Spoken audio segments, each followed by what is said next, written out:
Hello viewers, আসসালামু আলাইকুম।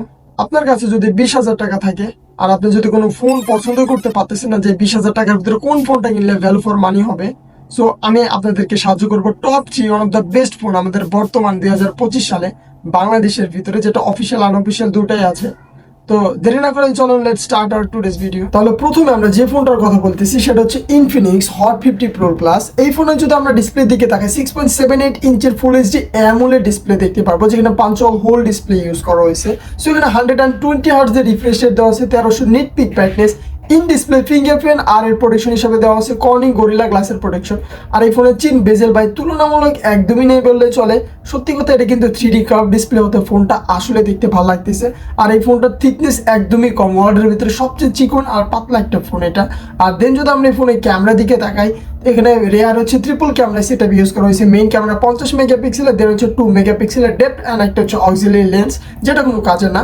আর এই সেলফি ক্যামেরা হিসেবে দেওয়া হচ্ছে 13 মেগাপিক্সেলের selfie camera. So overall rare camera থেকে আপনারা হচ্ছে 1080p শুট করতে পারবেন 30 fps বা 60 fps পর্যন্ত। আর সেলফি ক্যামেরা থেকে আপনারা অ্যাপ্রক্সিমেটলি 1080p শুট করা যায় 30 fps এ। দেন যদি আমরা এই ফোনের ব্যাটারির কথা বলি, 5000 mAh এর ম্যাসিভ ব্যাটারি দেওয়া আছে, যেটা অ্যাভারেজ বলতে পারেন। এখানে 30 ওয়াটের চার্জার দেওয়া আছে, which is really actually good, যেটা 26 মিনিট আপনার ফোনটাকে 50% চার্জ করেই দিবে। দেন যদি এই ফোনে আমরা এই প্রসেসরের কথা বলি, মিডিয়াটেক হিলিও Z100 প্রসেসর, নতুন একটা প্রসেসর। সো এটাকে Z99 প্রসেসর বলতে পারেন। এর পারফরমেন্স দিয়ে কিন্তু আপনারা যে কোনো গেম স্মুথলি রান করাতে পারবেন, হয়তো স্মুথ সেটিংয়ে খেলতে পারবেন বা স্ট্যান্ডার্ড সেটিংয়ে খেলতে পারবেন। ফ্রি ফায়ার তো একদমই স্মুথলি খেলতে পারবেন। দেন যদি এই ফোনে আমরা যদি এই স্টেরিও স্পিকার দেওয়া আছে, IP54 এর রেটিং দেওয়া আছে, প্লাস ওয়াটার প্রুফটা। দেন যদি আমরা এই ফোনের যে স্টোরেজ টাইপ বলি, এখানে হচ্ছে UFS 2.2 স্টোরেজ টাইপ ইউজ করা হয়েছে, LPDDR4X এর র্যাম দেওয়া আছে। আর এখানে স্টোরেজ স্পিকার কিন্তু আসলে JBL এর তা, so which is really actually good. আর এই ফোনের লুকিং এর কথা বলতে গেলে সত্যি কথা দেখতেও ভালো লাগতেছে এই ফোনটা। আমার দিক থেকে এই ফোনটা 20,000 টাকা আনঅফিসিয়ালের ভিতরে পাওয়া গেছে, অফিসিয়ালি দামটা কিন্তু বেশি জানেনি। নাম্বার সেকেন্ড যে ফোনটা আমরা রাখছি সেটা হচ্ছে Tecno Spark 20 Pro Plus. So এখানে কিন্তু 6.78 ইঞ্চের full HD AMOLED display use করা হয়েছে। এটা কিন্তু 3D কার্ভ ডিসপ্লে হতে ফোনের চিন বেজেল নেই বললে চলে। আর এখানে ইন ডিসপ্লে ফিঙ্গারপ্রিন্ট দেওয়া আছে, 120 হার্টজ এর refresh rate, 1000 nit peak brightness. আর এই ফোনের যে ভাই অ্যামোলেটের যে আসলে পিক ব্রাইটনেসটা একদম চমৎকার, ডে লাইটে কোনো প্রবলেম হবে না। আর চিন বেজেল তো একদমই নাই ভাই, 3D কার্ভ ডিসপ্লে, সো দেখতে আসলেই ভালো লাগতেছে। দেন যদি এই ফোন আমরা ক্যামেরার দিকে তাকাই, ডুয়াল ক্যামেরা সেটআপ ইউজ করা হয়েছে। রেয়ারে মেইন ক্যামেরা হচ্ছে 108 মেগাপিক্সেলের ক্যামেরা, দেন হচ্ছে 2 মেগাপিক্সেলের হচ্ছে ম্যাক্রো। সো এখানে 1080p 3060 পর্যন্ত শুট করা যায়। আর সেলফি ক্যামেরা হিসেবে দেওয়া হচ্ছে 32 মেগাপিক্সেল সেলফি ক্যামেরা, মানে বুঝতে পারতেছেন জোস একটা বিষয়। দেন যদি আমরা এই ফোনের হচ্ছে ব্যাটারির কথা বলি, 5000 mAh এর ম্যাসিভ ব্যাটারি দেওয়া আছে, 33 ওয়াটের charger, which is really actually good. এটা কোনো খারাপও বলা যাবে না, আবার ভালোও বলা যাবে না, মোটামুটি লেভেলে ঠিক আছে। দেন যদি আমরা এই ফোনের হচ্ছে প্রসেসরের কথা বলি, MediaTek Helio Z99 ultra processor, যে প্রসেসর দিয়ে আপনারা যে কোনো গেম স্ট্যান্ডার্ড সেটিংয়ে অ্যাটলিস্ট খেলতে পারবেন। ফ্রি ফায়ার বলুন, পাবজি বলুন, একদম মোটামুটি লেভেলে একটা পারফরমেন্স পাওয়া যেতে পারে 20,000 টাকা বাজেটের ভিতরে, এটা বলা যায়। দেন যদি আমরা এই ফোনের যদি আমরা কিছু বলি আরও ভালো, IP54 রেটিং দেওয়া আছে, স্টেরিও স্পিকার নাই, বাট কিন্তু এর সাউন্ড কোয়ালিটি খুবই ভালো। আর এখানে LPDDR4X এর র্যাম দেওয়া আছে, স্টোরেজ টাইপ হচ্ছে UFS 2.2। সো ওভারঅল বলতে গেলে এই ফোনটা কিন্তু সব দিক থেকে আমার মনে হয় বাজেট ফ্রেন্ডলি, আর লুকটাও দেখতে আসলে ভালো। আর ফিঙ্গারপ্রিন্ট হচ্ছে ইন ডিসপ্লে ফিঙ্গারপ্রিন্ট, ওভারঅল যা যা পোর্ট থাকা দরকার সবই আছে, নয়েজ ক্যান্সেলিং পোর্টও দেওয়া আছে।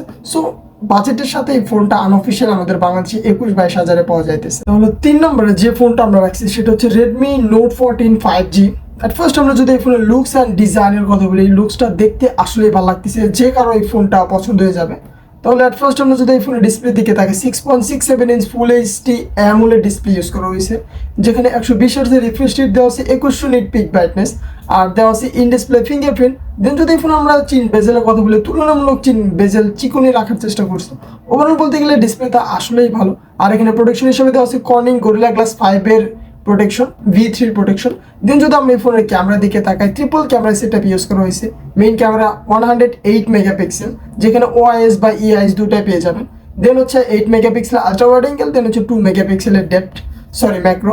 দেন যদি আমরা সেলফি ক্যামেরার কথা বলি, এখানে হচ্ছে 20 মেগাপিক্সেল সেলফি ক্যামেরা দেওয়া আছে, which is really actually good. 20 megapixel camera দিয়ে কিন্তু ভালো একটা সেলফি ক্যামেরা পেয়ে যাবেন। দেন যদি এই ফোনে আমরা ব্যাটারির কথা বলি, 5110 mAh এর ম্যাসিভ ব্যাটারি দেওয়া আছে, আর 45 ওয়াটের চার্জার।